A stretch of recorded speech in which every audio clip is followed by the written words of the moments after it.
কিন্তু এখনো যদি বাস ডাকাতি করে সেখানে নারী ধর্ষণ হয় এবং সেই নারী ধর্ষণের 3 দিন পর পুলিশ মামলা নেয় এবং মামলা নেওয়ার পরে পুলিশ বলে না এটা ঠিক ধর্ষণ নয়, শ্লীলতাহানি, এটা তো একটু নারীর প্রতি, একজন মহিলার প্রতি ব্যঙ্গ করা, বিদ্রুপ করা, সরাসরি অপমান করা, এটা তো আমরা প্রত্যাশা করি না।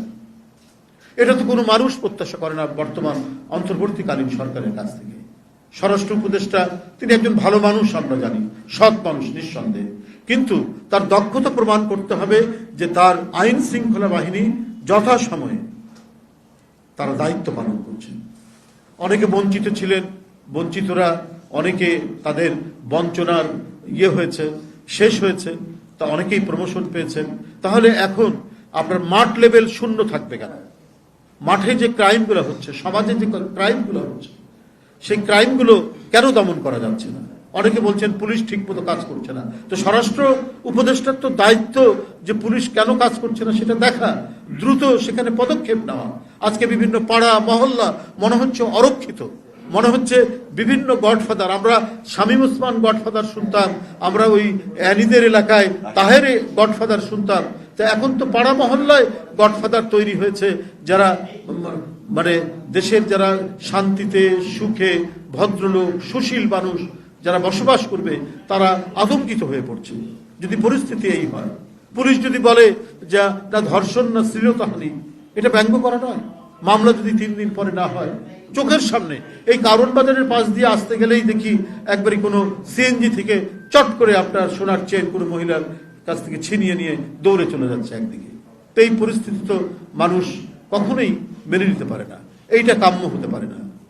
আজকে খুব দ্রুত গতিতে যারা এই জুলাই আগস্টের আন্দোলনে যারা নিহত হয়েছেন, যারা জীবন দিয়েছেন, তাদের পরিবার কে কোথায় আছে? আমরা বিএনপি পরিবারের মাধ্যমে অনেকেই গেছি, অনেকেই হাহাকার করেছে। কারো পরিবারে হয়তো ছেলেটা মানুষ হবে, তারপরে সে একটা চাকরি পাবে, পরিবারটা দেখবে। এখন পরিবার দেখার কেউ নেই, বা যে বাড়িতে একজনই উপার্জনক্ষম, বিশেষ করে রিক্সাওয়ালারা। আমি 17টা রিক্সাওয়ালার বাসায় গিয়েছি, কি মানবতর জীবন সেখানে। সেই একমাত্র উপার্জনক্ষম ব্যক্তি সে নেই, এখন সেই পরিবারটা কি হবে? তো এগুলো তো রাষ্ট্র যদি এগিয়ে না আসে, তাহলে তো কোনো ব্যক্তির পক্ষে, কোনো রাজনৈতিক দলের পক্ষে সবকিছুতে দেখা সম্ভব নয়। এটা রাষ্ট্রের অতি দ্রুত এই জিনিসগুলো দেখা দরকার। সেটা না হয়ে কি হচ্ছে সারা দেশে? আমাদের সমন্বিত যে আমাদের সংস্কৃতি, সমন্বয়ের যে সংস্কৃতির ধারা, সেই ধারাকে ভেঙে ফেলা হচ্ছে। কেন এগুলো হতে যাবে কেন? যে যেটা করছে, যে মাজারে যেতে চায়, মাজারে গিয়ে আল্লাহর কাছে দোয়া করবে, সেটা যুগ যুগ ধরে হয়ে আসছে। কেন চুয়াডাঙ্গায় 300 বছরের পুরনো আপনার দরগা শরীফ সেখানে ভেঙে ফেলতে হবে? কারা এটা করছে? কেন বসন্ত বরণকে আপনার বাধা দেওয়া হচ্ছে চট্টগ্রামে? কেন আপনার নাটক করতে বাধা দেওয়া হচ্ছে? আমাদের যে সমন্বয়ের সংস্কৃতি এবং আমাদের যে অগ্রযাত্রার সংস্কৃতি, আমরা যেমন আজান দিলে মসজিদে যাব, আবার ঠিক তেমনি আমরা একসময় নজরুল জয়ন্তী করেছি, আমরা রবীন্দ্র জয়ন্তী করেছি, আমরা বিভিন্ন নাটক অনুষ্ঠান করেছি। আমাদের 71 তো আমাদের অসংখ্য গান এবং উদ্দীপনামূলক গান নাটকের মধ্যে দিয়ে সৃষ্টি হয়েছে। আজকে সেইগুলোকে আঘাত করা হচ্ছে কেন? এটাও তো মনে করি যে একটা পরিকল্পিত কোনো মাস্টার প্ল্যানের অংশ কিনা। আপনার কখনোই একমাত্রিক একটি দেশ হতে পারে না। আমাদের 1000 বছরের সমন্বিত সংস্কৃতির একটা রূপ আছে। শেখ হাসিনা চেয়েছেন একমুখী একমাত্রিক, যা কিছু ইসলামিক, যা কিছু মুসলিম সংস্কৃতির অংশ, সেটাকে তিনি মুছে ফেলতে চেয়েছেন। আমরা সেটারও বিরুদ্ধে। আবার বসন্ত বরণ হবে না, আবার পয়লা বৈশাখ হবে না, এখানে আমাদের নানা নাটক, কৃষ্টি, কালচারের চর্চা হবে না, এটা তো হতে পারে না। আমাদের সেই চর্চাও আমাদের থাকতে হবে। এটাই তো একটা বহুমাত্রিক সমাজের লক্ষণ। এবং গণতন্ত্রে এগুলোকে স্বীকৃতি দেয়। আমাদের নিরবচ্ছিন্ন গণতান্ত্রিক সংগ্রাম, 16 বছর ধরে সংগ্রাম, দেশনেত্রী বেগম খালেদা জিয়ার নেতৃত্বে এবং আমাদের নেতা তারেক রহমানের নেতৃত্বে আমরা ক্রমাগতভাবে সেটা করে এসেছি।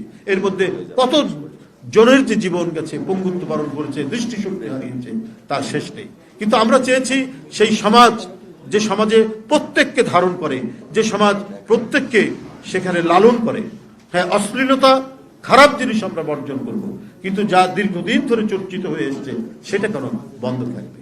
যাই হোক, আজকে এখানে যারা দুরারোগ্য ব্যাধি ক্যান্সারে আক্রান্ত হয়ে যাদের জন্য আমরা বিএনপি পরিবার যে অনুষ্ঠানের আয়োজন করেছে, আমি আবারও আমরা বিএনপি পরিবারের যারা নেতৃত্ব দিচ্ছেন তাদেরকে আমি অত্যন্ত ধন্যবাদ জানাই যে এখানে এই ধরনের মহতী উদ্যোগগুলো তারা করে আসছে। আমরা তো শুধু জুলাই আগস্টের বাড়িতেই বেশিরভাগ গেছি, কিন্তু আজকে এই ধরনের একটি মানে মানে ব্যাধি যেটা সহজে সারার মতো নয়, সেই আক্রান্ত মানুষদেরকেও আমরা দিচ্ছি। এখানে পাবেল ভাই ঠিকই বলেছেন যে দেখুন, মানে সমস্ত স্বৈর শাসকরা ফ্লাইওভার দেখায়, মেট্রো রেল দেখায়, পৃথিবীর বিভিন্ন দেশে, শুধু বাংলাদেশ না, এগুলো দেখায়, কিন্তু ভালো হাসপাতাল গড়ে তোলে না। যে চিকিৎসা যে বাজেট, সে বাজেট একই রকম থাকতো। এবং সবচেয়ে ইন্টারেস্টিং যে করোনার সময় এত যে বিপর্যয়, করোনার পরেও কিন্তু বাজেট বৃদ্ধি করেনি। তাই করোনার সরঞ্জাম মোকাবেলা অত্যন্ত কষ্টকর হয়েছে বাংলাদেশে। আল্লাহর অশেষ রহমত যে ব্যাপক বিপর্যয় বাংলাদেশে ঘটেনি। আপনারা দেখবেন যে ডিকটেটরশিপ যেখানে আছে সেখানে আপনার হাসপাতাল নেই, সেখানে প্রাইমারি স্কুল ভালো নেই, স্কুল নেই, কিন্তু ফ্লাইওভার তারা দেখাবে। কারণ যেখান থেকে অবৈধ টাকা উপার্জন করা যায় এবং টাকা পাচার করা যায়, সেই কাজগুলোই তারা করেছে। রেন্টাল বিদ্যুতে তারা সেটা করেছে। আজকেও খবরের কাগজে দেখলাম যে দরবেশ বাবাজি বলেন একজনকে জেলখানায় আছে, তার ৩৭২টা ব্যাংক অ্যাকাউন্টটাকে ফ্রিজ করা হয়েছে। তো এইগুলোর মাধ্যমেই তো টাকাগুলো গেছে। কিন্তু এই দেশের চিকিৎসার যেটা আমূল পরিবর্তন হওয়া দরকার, সেইটা কখনোই হাত দেয়নি শেখ হাসিনা। টাকা সব বাইরে নিয়ে গেছেন তার আত্মীয় স্বজনরা এবং তার দলের হুমরা চোমরারা, কিন্তু একটা ভালো স্কুল নির্মাণ গ্রামে গঞ্জে, সেখানে টিফিনের ব্যবস্থা হবে, সেখানে নানা কিছু ব্যবস্থা হবে, পোশাক থাকবে, সেগুলো তিনি করেননি। গ্রামে গঞ্জে শহরের যে মানে চিকিৎসা ব্যবস্থাপনা, সেটা যে গ্রাম পর্যায়ে তৃণমূলে পৌঁছাতে হবে, সেই ব্যবস্থাটা তিনি করেননি। এটাই হচ্ছে ফ্যাসিস্টদের লক্ষ্য।